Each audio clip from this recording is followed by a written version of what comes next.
Okay, welcome everyone, and welcome to our conversation on tax planning for your first year in seven figures.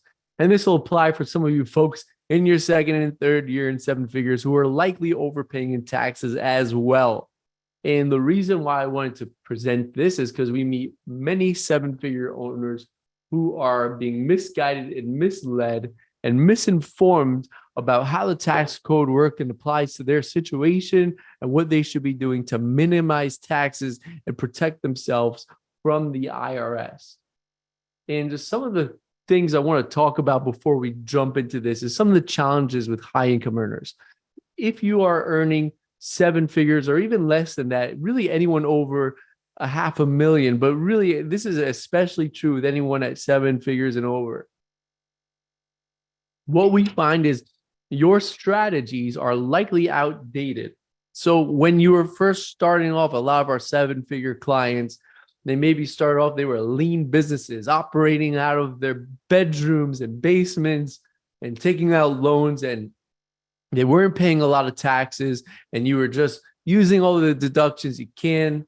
Hopefully you were well equipped to have some of the basic foundational deductions, and maybe you have an S corporation when you hit $100,000 of profit, and that's all wonderful stuff. But most of our advisory and the low-hanging fruit opportunities here are not enough to continue maximizing your tax savings when you reach certain thresholds. Some of you guys are looking at your CPA as a cost and not as an investment. Why? Because most CPAs do not focus on telling you how much. Let me say that again. You guys are looking at your CPAs as an expense because your CPA focuses on telling you how much you owe in taxes at the end of the year. And most tax accountants are not well equipped to show you what you can and should be doing to minimize taxes. Most tax practices are what I call 1040 factories. They may provide good reports, complete and accurate reports, but that's just about all a lot of them will do. And they're not trained and they don't even know how to take things a step further.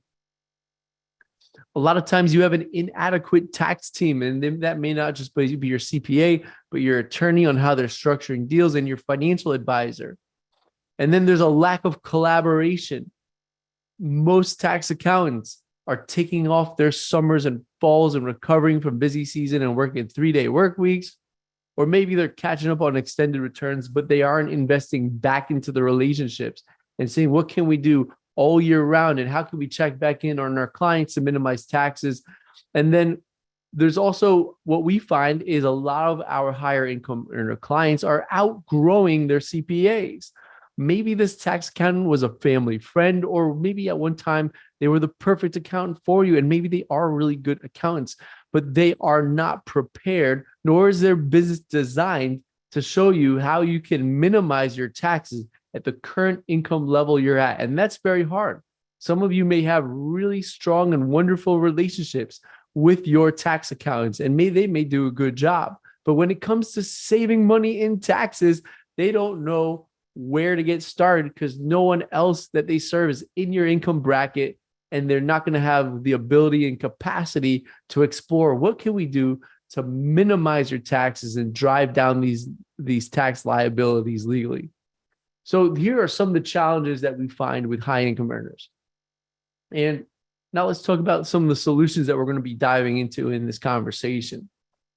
There are 4 topics we're going to talk about, and we're really doing this in the order of what you should be considering for the most part. First, we want to talk about how can we minimize your adjusted gross income, which is for most of you guys just going to be the most important element of this is going to be the amount of profit in your businesses. Next, we're going to talk about charitable tax planning. Every entrepreneur that's a high-level entrepreneur, think about any multi-billionaire, they all have massive charitable tax deductions. Why? Because the tax incentives exceed the amount of cash that it costs to create and have these tax deductions. And we'll talk a little bit about how that works. If you are earning 7 figures or more and your advisor hasn't shown you at least one charitable tax strategy, you are missing out on tons of opportunities. And at the very least, we can definitely conclude that this advisor hasn't shown you everything possible to minimize your taxes, whether or not they think it's right for you or you'd be interested in it. Next, we're going to talk about maximizing tax credits and what are tax credits and how that can create additional tax savings. And then finally, planning for long-term tax savings. All right, so let's jump into it. Minimizing adjusted gross income. So how do we take this $5 million profit from your S corporation or your business or your C corporation, and how do we minimize the income, that the taxable income that it's generating? So first, we add, at the very minimum, we want to make sure that we have these foundational elements in place. And I'm always surprised by how few people know about what these are. And I think that every business owner at every level should at least have that initial conversation with their tax accountant on how can I maximize my tax deductions, understanding what is tax deductible, and then moving on to understanding what are some new strategies and advanced strategies, and how do we take ordinary events and activities, make them tax deductible, and further drive down our taxes. This can be through creating business tax deductions. A lot of it may involve travel. How can we create meetings? You may have heard of the Augusta rule, where you're renting out your property to your personal residence to your business. We want to make sure that we've exhausted every opportunity to maximize these tax deductions at the very minimum. And a lot of people aren't getting that opportunity to even have that conversation with their advisor. The advisor will take, the tax preparer will take your income statement. They will assume everything is complete and accurate, and they'll plug it in. Income shifting. So what can we do here to shift income between different parties, different entities, different people, different time periods? All this could create lots and lots of savings here. Some of this may involve creating spin-off entities to create passive income, maybe additional entities that will serve your entity to pull your income out and into an entity that's taxed at a lower rate. When you're in the seven figures, these type of advanced strategies should be considered. Bonus depreciation and Section 179 depreciation deductions. This has to do with, at the very minimum, consider putting your vehicle in your business, but also equipment deductions, and how can we strategize and maximize that? That goes really well with real estate investing. Pass-through entity tax elections. As long as you don't live in a state like Nevada or Florida with no state income tax, here's an opportunity where we can create tens of thousands and hundreds of thousands of tax savings for our clients by understanding pass-through entity tax elections. And what this is this is going to allow you to deduct more than $10,000 of state taxes against your federal taxes. This only became important in 2017, because before that time, there was no limitation on how much your state taxes you can use to offset your federal taxes. However, after the Tax Cut and Jobs Act, they capped it. They said you can only deduct $10,000 of state taxes against your federal taxes. And then all the states started coming up with ways that they can help out their taxpayers by creating opportunities. And each state has their own methodology by which you can pay those taxes up front through your entity and either get a credit or a tax deduction that'll allow you to use more than $10,000 of state tax payments to reduce your federal taxes. Now, this is going to take a decent amount of research, especially if you have clients in multiple states.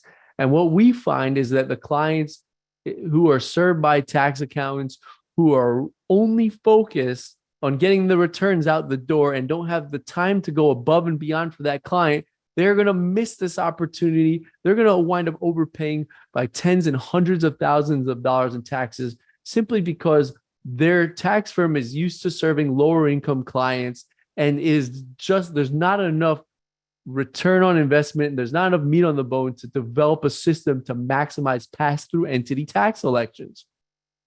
At our firm, we have a whole task force We have 2 people diving into the tax code and legislation, strategizing with the clients throughout the entire year to make sure that this has been implemented. And before the end of the year, we've done every action we can to maximize that pass-through entity tax selection on your state level taxes.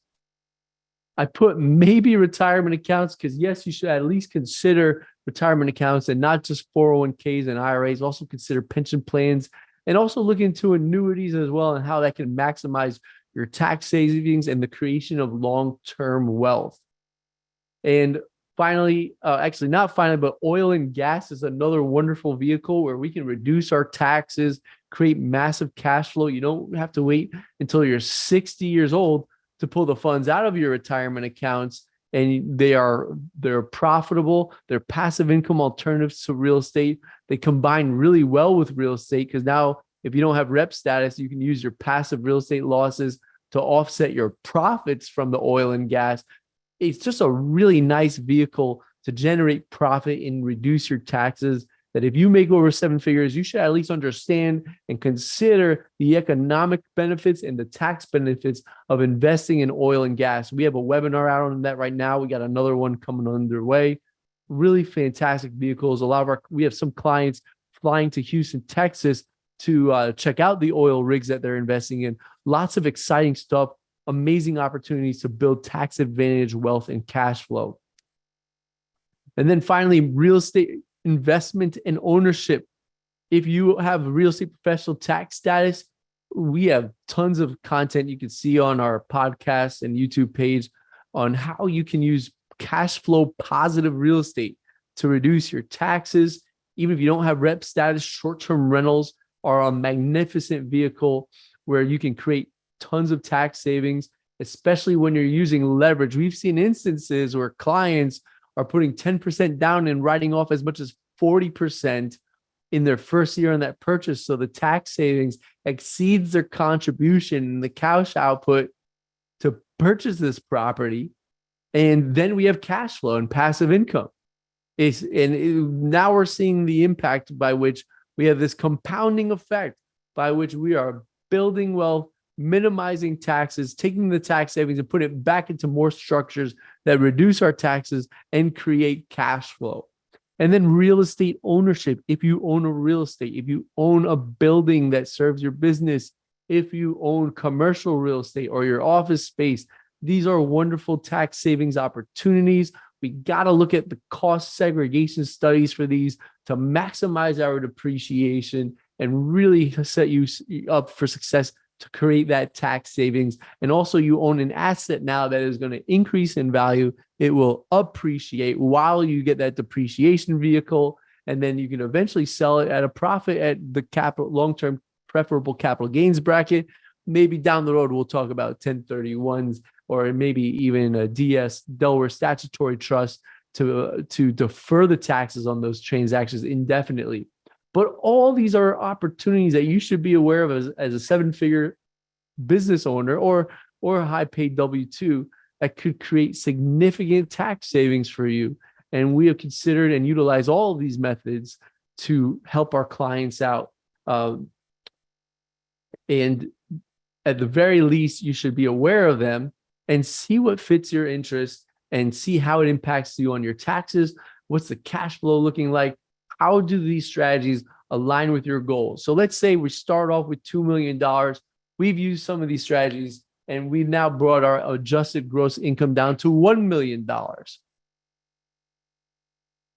Well, that's fantastic. We're down to $1 million at AGI, but we're still paying taxes on $1 million.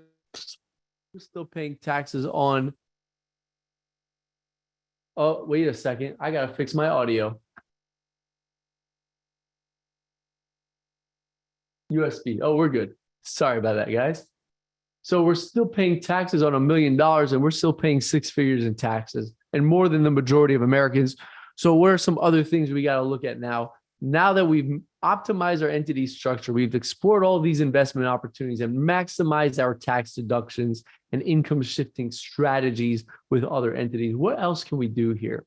And by the way, if you're making over 2 million, you really got to consider captive insurance companies. I had a great conversation with Keith Langland. A lot of opportunities we're creating with our clients. So After minimizing our adjusted gross income, we have to look at charitable strategies.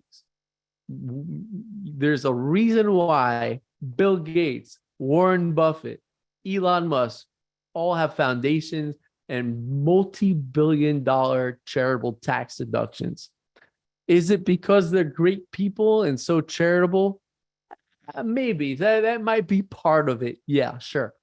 But the economic benefits, the tax savings are so significant and impactful that they oftentimes will exceed the cost to set up these vehicles. That's right. Imagine an instance where you are paying $100,000 to get a $500,000 tax deduction, meaning if you were if you're in a tax bracket over above 20%, that type of vehicle would benefit you.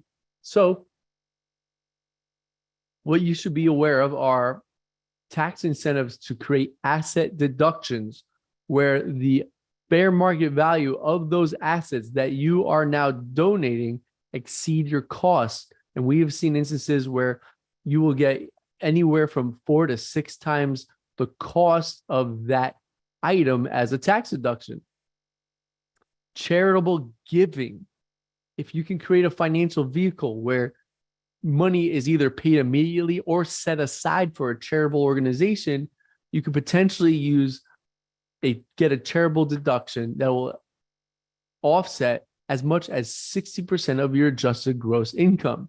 So with one of our charitable giving strategies, and we have one where you're using other people's money, we could potentially take that $1 million and now get a $600,000 tax deduction where you're not paying $600,000 to get that tax deduction. You're using leverage and other financial instruments and other people's money. And eventually that money will go to charity after a certain point in time. But when you consider the time value of money and what you're going to do with it, it's an amazing opportunity where you are using a timing strategy to get an immediate tax deduction to offset $600,000 of your $1 million in remaining income. And now we're down to $400,000 of taxable income before we look at your standard deduction and itemized deductions. And as I talked about, there are timing and valuation strategies that allow us to get these massive tax deductions that exceed the costs to get them. So in all of these charitable strategies that we're mentioning here, oftentimes you're going to find that the cost it takes to set it up and to have this charitable entity is going to be less than the tax savings you create. And this is why the super wealthy all have charitable endeavors. Finally, there are also real estate charitable tax deductions. Now, there are 2 ways where you can invest in real estate and also get a charitable tax deduction I want to talk about. One, there's something called a historical facade or historical preservation easement, where if you are maintaining certain historical attributes and features of a commercial piece of real estate, typically, and as a limited investor, you're going to get a tax deduction that's 2.5 times your investment. So imagine you're at a 40% tax bracket. If you're at a 40% tax bracket, you invest $100,000, you get a $250,000 tax deduction. The tax savings is equal to your contribution. So you're investing in real estate for free. Then they run a cost segregation study. Now you're creating losses that could potentially offset your active income if you have rep status or offset other passive income. And you're going to get cash flow and you're going to get capital gains from this investment. So you're investing in real estate for free and even taking some losses to further reduce your taxes. And if your combined federal and state taxes exceed 40%, for instance, if you live in Florida, in California, where you're getting hosed, now the government is paying you to invest in real estate and to see the cash flow and the tax advantages from that. Imagine that the IRS is paying you to invest in real estate. Another method I want to talk about, real estate deconstruction. I love this for real estate developers. Instead of throwing out your items when you're doing a heavy renovation, instead of calling someone to haul things out and having storage, et cetera, you can call an organization and they will find opportunities to reuse some of the pieces of that real estate, whether it be furniture, fixtures, lumber, and pipes, et cetera, et cetera. And they can donate it to an organization like Habitat for Humanity. And instead of throwing the things out, you're now going to get a tax deduction equivalent to the fair market value of those items that you have now donated. So you are getting a tax deduction for the items that you were originally planning to throw out, and you're using a third party to help facilitate this and come up with the valuation of your tax deduction. You may even find that the third part, that the charitable organization will come and pick it up for free for you. So now you're not only saving money in taxes, you're saving money in your business. So lots of really exciting and interesting charitable deduction strategies. We can talk for days and days and days about what's available. We consider about 8 to 10 of them with our clients typically, and show them what's going to create the most savings and what best fits their interests. But these are the types of things that if you are making over 7 figures, and if you are paying over $100,000 or over $1 million in taxes, you have to be aware of these things, because at the very minimum, you want to know what else is out there. What is everybody else doing to drive down their taxes that you should be aware of to set yourself up for success? And again, now don't hesitate to put any questions in the Q&A to discuss further on any of these topics. Now let's discuss tax credits. So once we've driven down our AGI, our taxable income, our taxable business income, now we've maximized our charitable tax deductions. Let's say we started at $5 million of income, and now we're down to $2 million, and we still have a couple $100,000 we're paying in taxes. And we fully exhausted the charitable deductions, because the charitable deductions are typically limited to 30, 50, or 60% of your adjusted gross income. So you can't offset all of your income with charitable tax deductions. We may have some remaining tax liability. So what's the next step? We want to look at tax credits. Now, we may look at tax credits beforehand if we can talk about ERC, employee retention tax credits that may have applied to you, research and development tax credits, any other state level tax incentives. We want to talk about that forever, but we want to look at what are some employment tax incentives and tax credits federally and statewide. For instance, there are tax credits to incentivize you to hire people who are unemployed or who are veterans. Each state has its own tax credits. And if you have a tax team that has the opportunity and the structure to dive into these things and fully explore the tax opportunities available, they're going to explore state level what is available to further reduce your taxes, and they're going to find some opportunities for you. For instance, in New York, they have something called the beer tax credit, believe it or not. And there's an incentive to encourage breweries in New York. And you're not going to know about that unless you have set aside the time and are designed to strategize with your client and identify these opportunities. Another one that we really like right now is solar business tax credits. And it's not incredibly hard to set up a solar company. There are organizations that will pretty much set up for you. You take it over and you're going to receive a little bit of passive income, but more importantly to a lot of our clients is the tax savings. And what you're going to find is for every 80 cents, you get a tax benefit of $100 to $120. So let's say we have $500,000 of tax liabilities. Sure, you could pay it, but wouldn't you rather pay $400,000 to create this company that's going to create the tax benefits and credits to completely eliminate that $500,000? And then we're going to get cash flow on those business assets. So wouldn't you rather put your funds into an asset and use the credits to offset the taxes, and then at least you're getting some cash flow from those assets instead of just giving the money to the IRS? Now, likely you'll still be paying some amount of taxes, but these are the things that we're going to strategize with, and you should be looking at with your tax advisor to optimize your situation. And then let's talk about tax credit purchases. There are ways that you can actually purchase the tax credits where you're getting a discounted cost on your taxes because of the cost to purchase those tax credits from other entities and corporations.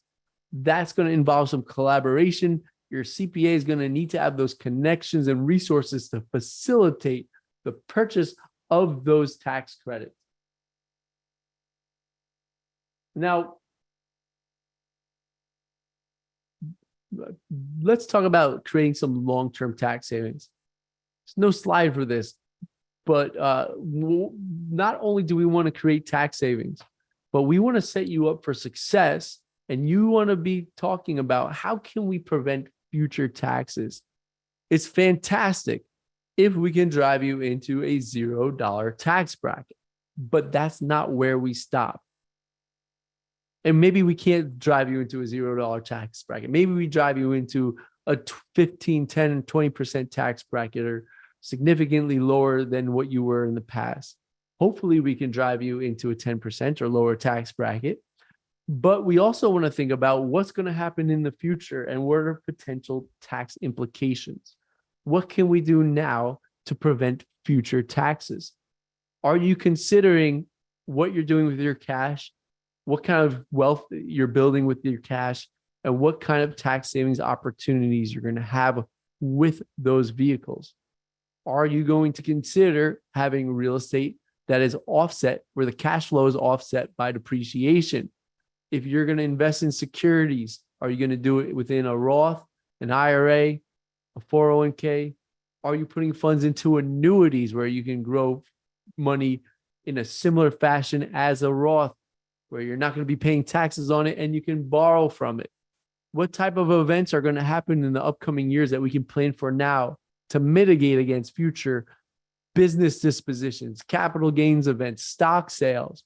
What can we do to build a foundation for long-term tax savings and create some, and to minimize or completely eliminate the taxes on future events with successful, proactive tax planning? These are all the things that you want to be discussing to maximize your tax savings, not just now, but to create long-term tax savings, to build wealth in a sustainable manner, build a legacy, and set yourself up for a lifestyle where you'll never worry about money again, and you can live a relaxing life, have more time for your family, fun, and passions, or take those risks and explore other entrepreneurial endeavors, knowing that you have the financial support and instruments and protection in place to allow yourself to really pursue the things that you love and live the life that you love. So that's about long-term tax savings. And let's talk about next steps. What I want you to make sure that you are doing is work with a tax strategist who understands all of these tax strategies. Obviously, we specialize in advanced tax reduction strategies for high income earners. And you want to make sure that your advisor is qualified to talk about these topics. Make sure that they're educated and you have a team together working together. You want to collaborate with your advisor. Don't wait until April to call your tax advisor. Don't even wait until the end of the year. You want to work with your tax advisors throughout the entire year. And I always tell my clients, regardless of how wealthy they are, the most valuable time that they spend for building wealth is with us. Because whatever they're making in their business, let's say that your time is worth $1,000, $5,000, $10,000 an hour because you have such an important role in your business and your business is so lucrative. In that case, the taxes, you're also generating a couple of $1,000s an hour in taxes. And what we find is that the time you spend investing, the time and money you spend investing into a tax plan will create hundreds of millions of dollars in tax savings. And it typically comes out to anywhere from $1,000 to tens of thousands of dollars per hour in tax savings you will generate for the time you invest in developing a thorough, complete, and effective tax strategy. And whatever cash you have to invest into these strategies and financial instruments are likely going to give you a tax savings that will produce a return on investment far greater than any real estate or any stock purchases that you will ever see. So just to highlight these concepts, work with a strategist who knows these strategies. Collaborate with your advisor, and also connect your CPA and your tax advisor with your attorney and with your financial advisor. Get everybody working together on the same page. And do not wait until the end of the year to implement these ideas. This is a year-round conversation. We want to make sure throughout the year we are setting yourself up for success. Don't wait until the last second, because after the year is closed, there's a limit on how much you can do to minimize your taxes. If you're interested in learning more about what we do, feel free to check out my site, check out some of our other conversations on the YouTube page and podcast. And if you are interested in being a client, email info@markperlbergcpa.com. Also, we haven't put it on our website yet, but we will have a quick form. You'll fill that out. You got to answer maybe 5 or 6 questions. And if you qualify for our services, you'll automatically be sent a link to either myself or someone else on my team to schedule a discovery session to further explore how we can help you. And that'll all be done instantaneously through the form. And if you know anyone else who can use us, feel free also to send them our way and tell them to email info@markperlbergcpa.com. Being aware of these strategies will be one of the most important things you do as a 7-figure owner, and can legitimately change your life for the better.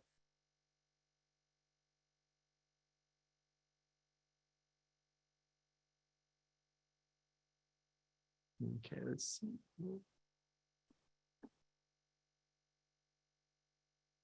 All right, you guys, I'm going to just hang around for some quick questions before I sign off. If you have any questions, put them in the chat or the Q&A. Any last second questions, you let me know, and I'll try to give you as much guidance on any of these topics as I can. But if not, this concludes our conversation, and I hope to hear from you guys in the future.